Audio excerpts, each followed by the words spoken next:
pessoal, tudo bem com vocês? Eu me chamo Josinete e sejam todos bem-vindos aqui no nosso canal Palavra de Vida. Bom pessoal, hoje nós vamos dar continuação ao meu testemunho de como foi o meu reencontro com Deus. Então, eu quero falar para vocês hoje, iniciando lendo no Salmo 37, o versículos 5 e 6, que diz assim: entrega o teu caminho ao Senhor, confia nele e o mais ele fará sobressair a tua justiça como a luz e o teu direito como o sol ao meio-dia. Entregar os nossos caminhos ao Senhor. E foi isso que eu fiz.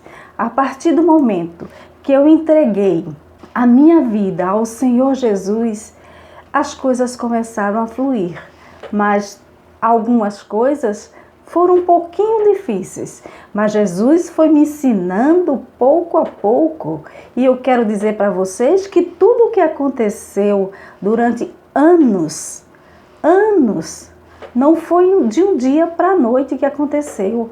Então, se você está com algum problema para resolver e está achando que está demorando muito, não pare de orar.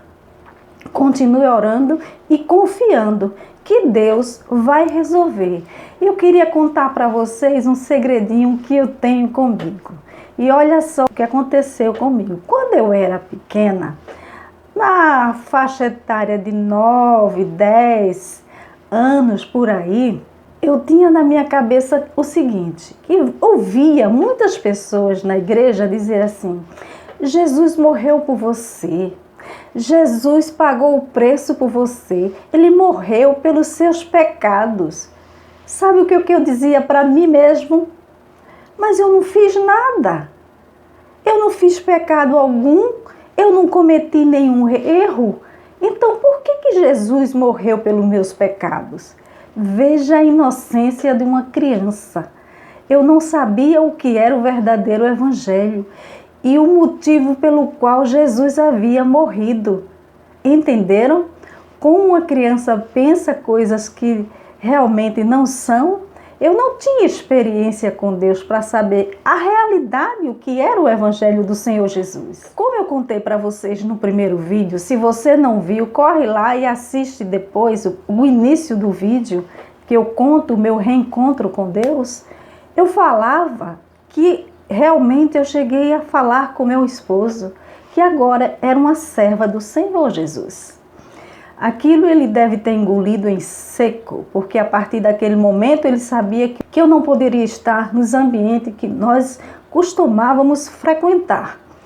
Então, a partir daquele momento, quando tinha as festas do mundo e ele queria ir, se tornou uma grande tormenta na minha vida. Por quê? Porque se eu não fosse, ele iria. E lá ele iria dançar, sabe Deus com quem? E estar com quem mais? Então eu conversei com o pastor na época da minha igreja e contei a ele o que se passava, que eu não sabia como resolver aquela causa. E mesmo orando, Deus usou ele e disse assim, depois que eu contei a ele, ele olhou para mim e disse: minha irmã, vá com ele, não deixe ele ir só. Vá e fique lá. Você vai se comportar de outra forma. Claro que você não vai mais beber, você não vai mais dançar, você vai ficar lá no seu cantinho sentadinha. E com o passar do tempo, ele vai perceber que aquilo ali não é confortável para você estar naquele lugar. E assim eu fiz. Fui algumas vezes para esses lugares com ele, depois de ter entregado a minha vida para Jesus. E certo dia eu estava lá, acho até que foi na segunda vez que eu fui. Mesmo desconfortável com aquela situação, que eu não me sentia bem naquele lugar, era uma festa de rua, era um show de algum cantor, e ele estava lá animado, bebendo, e eu lá em pé. Eu olhei para o céu, fiz uma pergunta para mim mesma: o que é que eu estou fazendo aqui? E ao mesmo tempo eu me questionava, e se Jesus voltasse agora? O que eu ia fazer? Será que Jesus ia lembrar de mim? Será que Jesus ia me levar para o céu? Se Jesus voltasse agora, o que seria de mim? E fiquei com aquela interrogação na minha cabeça durante a noite inteira. E ao mesmo tempo eu dizia, Jesus, me perdoe por estar neste lugar. Voltei para casa um pouco entristecida, aquilo começou a me incomodar. Aquelas perguntas que eu fiz a mim mesma começou a me incomodar. E com o passar do tempo eu resolvi, não vou mais para esse lugar. Não me faz bem, eu não posso estar fazendo uma coisa que não me agrada e eu sei que não está agradando ao Senhor. Então eu parei de ir. Ali também começou a surgir situações dificultosas para nós dois, porque eu entendia que para ele era difícil, porque ele era um homem que estava acostumado às festas do mundo, estava acostumado a dançar as suas farras, a bebidas, e de repente foi cortado de um dia para o outro, e foi difícil para ele. Mas aí eu continuei em oração constante para que Deus quebrantasse o coração dele e moldasse a vida dele. Eu não vou dizer, meus amados, foi difícil, mas em nenhum momento eu pensei em desistir. Em nenhum momento eu pensei de parar a servir esse Deus tão maravilhoso, porque eu sabia que eu ia conseguir e eu continuava. Muitas vezes ele foi. Não vou dizer que ele não foi, ele parou de vez, não. Ele foi, mas eu continuava ali, orando, perseverando que Deus ia prover alguma coisa na vida dele. E eu quero dizer para vocês que apesar da luta tão grande, aos pouquinhos Deus foi tirando do coração dele o desejo de estar naquelas festas. Foi uma luta entre ele e as coisas carnais do mundo. E eu notava isso.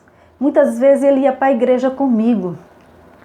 Ele orava, ele cantava. Muitas e muitas vezes eu via ele cantando em casa. Mas foi passando o tempo e aquilo foi cada vez mais diminuindo.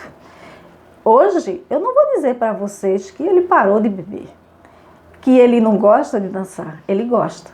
Mas ele já não faz mais aquilo que ele fazia antes.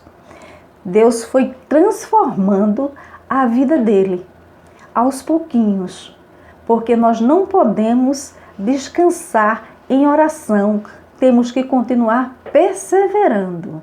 E Amém. Hoje, meus amados, hoje nós estamos fazendo este ano 32 anos de casado. Tivemos 2 filhos e após 10 anos, o meu sonho foi realizado. Eu tinha um sonho contido dentro de mim, que desde adolescente eu sonhava com isso. E muitas vezes eu comentei isso com várias pessoas, inclusive com a minha mãe, que já dorme no Senhor, de que o meu maior sonho era ter uma filha mulher. E depois de 10 anos de ter tido o último filho, Deus me concedeu esse desejo do meu coração. Foi a coisa mais linda que podia ter acontecido na minha vida. Deus me deu uma filha perfeita, linda, é uma bênção do Senhor na minha vida. Aliás, todos 3 são uma bênção do Senhor na minha vida. Eu não tenho o que falar das 3 criaturas que Deus me deu para que eu administrasse, porque os meus filhos são do Senhor Jesus. Glória a Deus. E hoje essa minha filha, ela tem 18 anos, já está uma moça.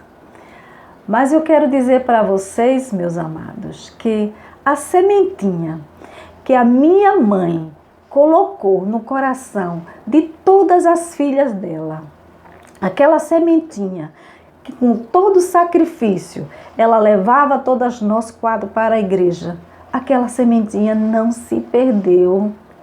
Ela cresceu com o tempo. cresceu e frutificou e deu bons frutos para a glória de Deus. E eu creio que a minha mãe, se hoje ela fosse viva, ela estaria muito, mas muito feliz em saber que todos os seus filhos hoje servem a um Deus maravilhoso. E você, minha amada, que se encontra numa situação igual ao que eu me encontrava, perdida, sem saber o que fazer, sentindo um vazio tão grande na sua alma, sem saber com o que preencher. Se nada neste mundo está preenchendo o teu coração, a tua alma de alegria, de felicidade, tenha certeza, está faltando Deus na sua vida. Recebe ao Senhor Jesus, entrega a tua vida ao Senhor, confia nele, que ele vai trabalhar na tua vida, que do jeito que ele fez comigo, ele fará contigo. Ele te fará uma nova criatura, ele vai te transformar, e seja qual for o motivo que está te levando a não tomar esta decisão, não esquece, Jesus te ama de verdade. Ele está te esperando e ele vai resolver esta causa que parece impossível para você. Amém? E eu quero dizer para vocês, meus amigos, que eu quero deixar esse testemunho para vocês, para que vocês sintam o poder de Deus na vida de qualquer pessoa, porque seja qual for o teu problema, ele vai resolver. Espera tão somente no Senhor. Aquela ovelha que se encontra perdida agora, neste momento, pode ter certeza que Deus vai te resgatar, ele vai te restaurar e ele vai te dar uma vida nova. Eu vou te dizer que a caminhada não foi fácil, mas eu venci. Eu quero te falar uma coisinha. O meu marido ainda não se converteu, mas eu profetizo que ele será um servo do Senhor. Seja qual for o tempo que Deus vai levar, porque o tempo é de Deus, não é meu. E se um dia eu partir desta para melhor, eu creio que Deus fará, mesmo assim. Eu creio, em nome de Jesus. Entenda uma coisa, o Senhor Jesus, ele está só te esperando para fazer da tua vida o que ele tanto deseja, porque ele quer o melhor para você. Lembre-se, nas mãos do Senhor, você terá muita coisa boa. A vitória do Senhor Jesus vai estar contigo todos os dias. Ele vai te fazer um vaso novo. Com Jesus na nossa caminhada, tudo vai terminar melhor. Bom, pessoal, hoje nós ficamos por aqui. Espero que você tenha gostado. Obrigado pela presença mais uma vez aqui no nosso canal. Eu peço a Deus que Deus esteja abençoando as suas vidas. Fique em paz, que Deus esteja te abençoando. Amém?